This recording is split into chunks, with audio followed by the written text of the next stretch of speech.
Hello traders, Gary Wagner here, just about 11 o'clock in Honolulu, 4 o'clock in New York on Wednesday, the 7th day of January 2015, and this is the daily report for gold and silver. No real follow through to the upside in the precious metals markets, with the bulk of the precious metals trading lower, silver trading up a little bit to unchanged. First to gold, 12.70. Puts it off roughly $6 on the day, the low 12.0910, the high 12.1940.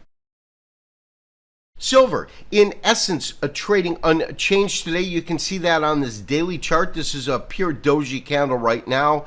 1653, that's our current print. The low 23, 1623, high 1675. More on silver in a little bit. Traders, there's no doubt we certainly didn't get the follow through that I'd hoped we would see with gold continuing to move to the upside. After the rises that we've seen, it doesn't surprise me to see a little bit of a retracement, a small correction in the market. We'll talk about the other markets that are being affected. Of course, the equities markets back up solid triple digits, I believe almost 200 points to the plus side on the Dow Jones Industrial Average. And gold, as well as silver, platinum, and palladium, for the majority trading lower, as I said, except for silver on the day. Current levels that we are looking at in terms of support and resistance, the real key to me is if we are going to see a continuation of the rally, which really began, call it beginning of November, when we had the market bottom at roughly 1130, is we need to see it breach this 50% retracement at 1238. To me, that's a pretty critical number. A failure to do that really signals a return to the downside. We'll have to see how this market unfolds over the next few days.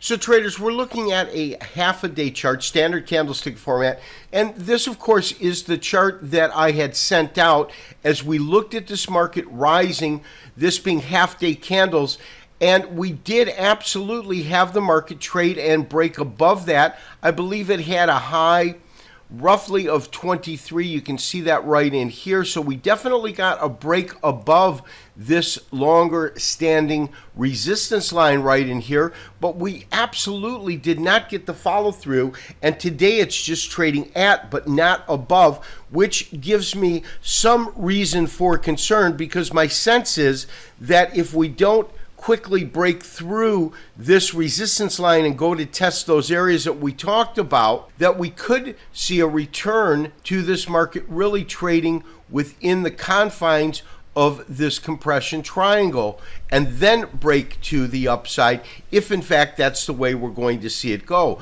Of course, it's a little too early to tell. Markets trading roughly 12.12, 12.13, as I said, off about $6, but it is the placement of this most recent market move, putting it just at this resistance area, rather than seeing the market price point in gold, I should say, moving through this resistance area and having this now become support. That is follow through that we haven't seen in the market today.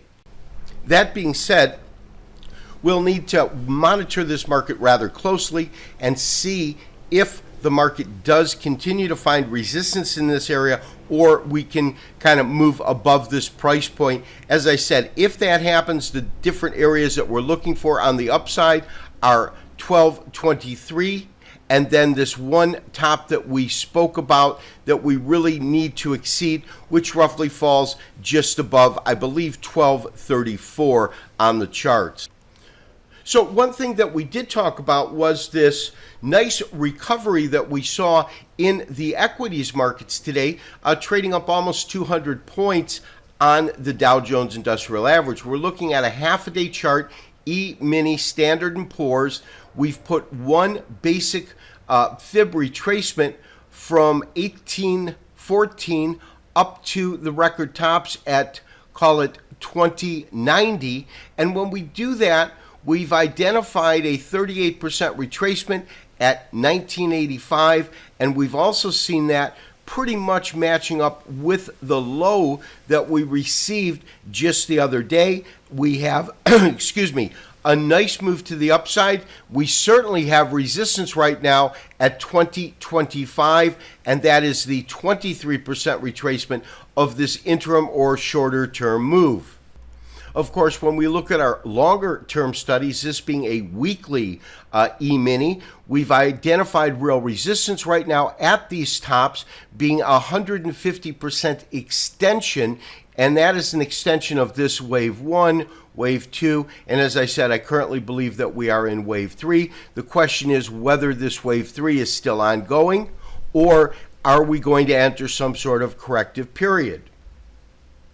Of course, the other markets that we are monitoring to get some indication of where gold prices might head is crude oil. This is our monthly chart. You can see we're currently trading roughly $48.56. We are still well below $50 per barrel, but you can see on this monthly chart we are certainly off of the most recent lows, and you'll really be able to see it, of course, if we pull up a daily chart. You can see these lows that came in on today's trading range, the recovery. This is the first time in quite some time we've seen any kind of a green candle, although it is not impressive by any stretch of the imagination. Very small move to the upside and still under pressure in terms of the oil complex itself.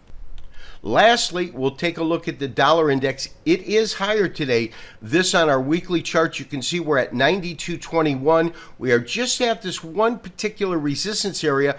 And if you recall from over the last month or so, this was a point I believed we could certainly see the dollar go to. And in fact, to really see where this lines up, we need to go ahead and really compress this chart a little bit more. That should do it right there. And really all we've done on these particular studies is identified different tops in the market. And this is where I derived the number of 92 was from this top. We had this triple top. Of course, right here, this was a former resistance area that we just barreled through completely. If in fact we can trade above this point and have this now become our support area, in terms of the next real area that we'll need to look at is going to be 94 in terms of the dollar index itself. So after analyzing the other markets that contribute to the direction of gold, because gold, of course, is a barometer of these other markets, how does that really change our big picture in the market itself? Well, in terms of the big picture, we really need to answer the following question. We are identifying a major support level. We're well above it because we're above 1200. We've also identified this major resistance area that we haven't really popped above, and to do that we're going to need to go above, I believe it's at least 1254, this former top, to break above that.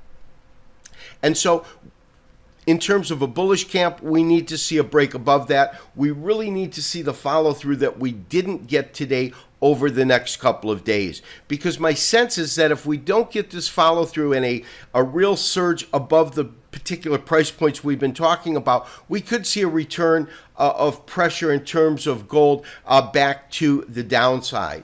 For right now, maintain our current positions in both gold and silver. We'll maintain our stops. I'll look to tighten those up whether the market starts to move in our direction, or even if I believe that it's moving against us and I'm not as comfortable about the trade as I was when we put it on, we'll tighten that stop up also. So we will be monitoring this very closely. Now, as far as silver goes, silver has been really the strongest of the precious metals complex on today's trading activity. In terms of its current level, 1653, I look for our real resistance not to really come into the market until these tops right here, which are roughly, I call it 1725 to 1740, right in that area. And that, I believe, is where we could see silver move to if we have a continuation of the rallies, which has been ongoing over the last couple of weeks. This has been Gary Wagner, wishing you, as always, good trading. We will talk to you tomorrow for another daily update review. Bye-bye.